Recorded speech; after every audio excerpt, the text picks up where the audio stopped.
toutes et à tous, je vous souhaite un bon dimanche et je vous remercie de passer ces quelques minutes en ma compagnie. Est-ce que j'ai encore choisi mon bon moment pour parler chronique sur internet alors qu'il y a encore des dramas partout sur Twitter?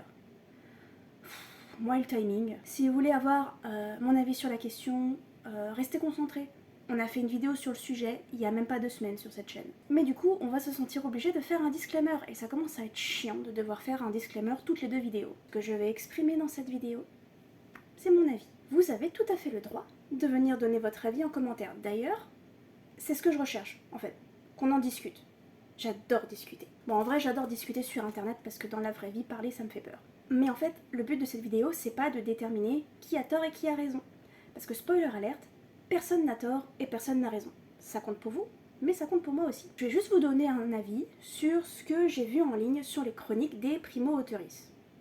Parce qu'en fait, la dernière fois que j'ai lu cet avis, ça m'a fait réfléchir, ça m'a fait penser. Et j'aimerais bien savoir, parce que vous, en tant que personne qui chronique ou en tant que personne qui écrive, vous en pensez.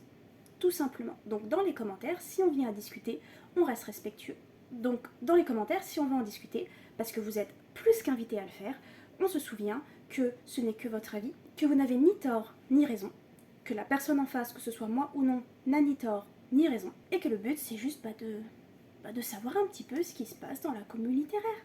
Il y a quelques temps, je lisais le livre d'une primo-autrice. Je suis allée donner mon petit avis sur Goodreads, et ensuite je suis allée lire les autres, parce que j'adore faire ça. Et je me suis rendu compte que quand il s'agit des primo-auteurs, autrices, il y a une petite phrase qui peut souvent revenir.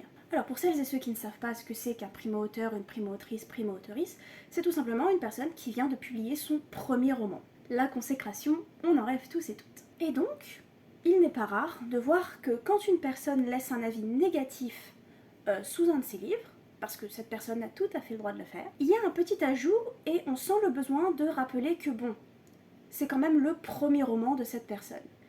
Et il y a ce petit sentiment, je pense, quand on chronique, qu'il faut qu'on soit un peu plus indulgent. C'est pas rare de voir écrit je voulais mettre 2 étoiles, je pense que ce livre mérite 2 étoiles, mais comme c'est quelqu'un de primo, j'en mets 3. Ou de dire j'ai mis tant d'étoiles, j'ai mis telle note, j'ai mis tel cœur, j'ai mis telle musique ou pas de danse, ça dépend comment vous décidez de chroniquer les œuvres que vous chroniquez tout simplement. J'ai mis telle note, telle annotation, mais il ne faut pas oublier que même si c'est entre guillemets une mauvaise note, mauvaise annotation, il ne faut pas oublier que c'est le premier livre de cette personne. Pourquoi est-ce que ça rentre en compte? Je vais être honnête, bon, j'ai déjà été publiée pour la première fois, Sorcellerie végétale chez l'Imaginarium, avec la nouvelle La Night Marguerite. Oui, je vais vous en parler jusqu'à la fin des temps de ce bouquin. Mais si, imaginons que demain je suis publiée avec mon premier roman dans une grande maison d'édition, c'est tout ce que je me souhaite, ou même une petite, s'il vous plaît, aimez-moi. Lorsque mon roman sera publié, quand mon roman sera publié, on va arrêter de dire si.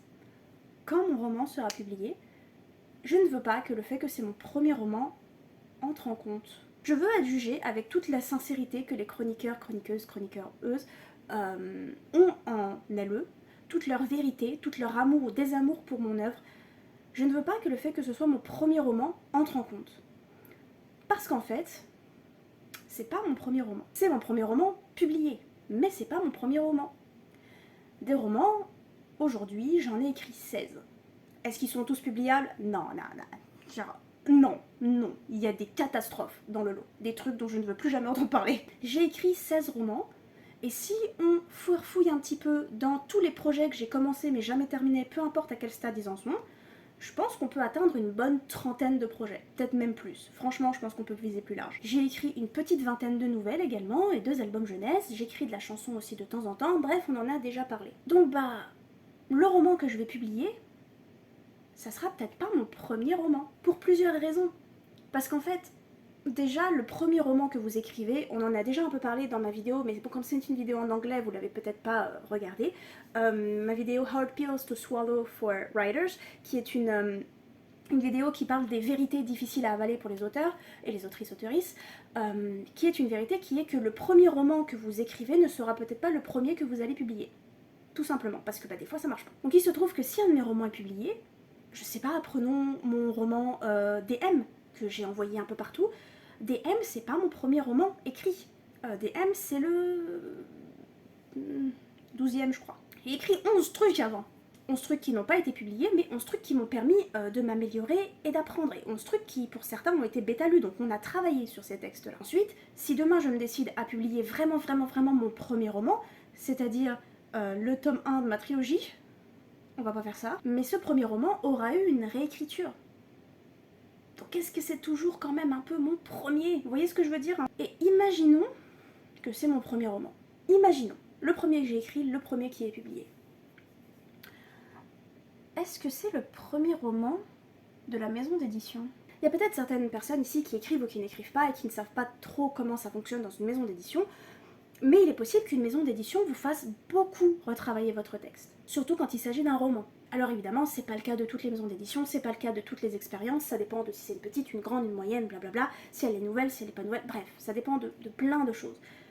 Mais il est possible que la maison d'édition aime votre plume, aime votre intrigue, aime votre histoire, aime tout ce qu'elle dégage, mais trouve qu'il y a quand même toujours beaucoup de travail à faire, surtout si c'est la première fois que vous publiez. Il est possible que la version qui est publiée soit à l'opposé complète de la première version qui a été envoyée. Et la maison d'édition, eh ben, elle a de l'habitude de faire ça. Elle a l'habitude de prendre des auteurs, autrices, auteuristes, qu'ils soient primo ou non, et de retravailler le texte jusqu'à ce que ce soit le livre que vous ayez dans les mains. Donc au final, oui, le livre que vous avez dans les mains, c'est le premier publié. Mais est-ce que c'est vraiment en soi un primo-roman? Évidemment, on rappelle que ce n'est que mon avis personnel et que je n'ai ni tort ni raison. C'est juste un avis. Mais moi, en tant qu'autrice, je ne voudrais pas que mon premier texte soit jugé avec plus de légèreté, avec plus je sais pas, de pincettes, sous prétexte que c'est mon premier roman. Évidemment que j'ai pas envie que vous pensiez que c'est de la merde. Évidemment que j'ai pas envie que vous lui mettiez 1 ou 2 étoiles.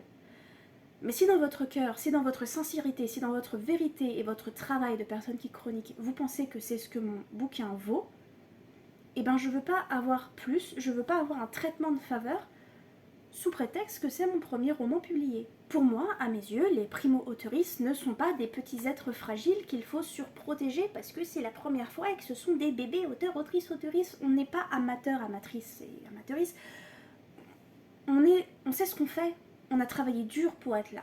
Et peut-être que c'est enfin notre première entrée dans la cour des grands. Et donc du coup, je veux, moi, être traitée comme les grands. Je veux que mon art soit vu au travers des yeux des gens et que ses yeux soient sincères et que ses yeux soient tout aussi rigoureux et stricts qu'avec le bouquin numéro 375 du mec qui vend un best-seller par an. Parce que je vois pas pourquoi je devrais personnellement être traitée différemment sous prétexte que ce bouquin-là, eh ben, c'est la première fois qu'il se retrouve en librairie, en bibliothèque et tout le bordel. Parce que je ne me considère pas, même maintenant, alors que je ne suis toujours pas publiée pour mon roman, je suis publiée pour ma nouvelle, je me considère pas comme primo quelque chose. Je me considère pas comme primo autrice.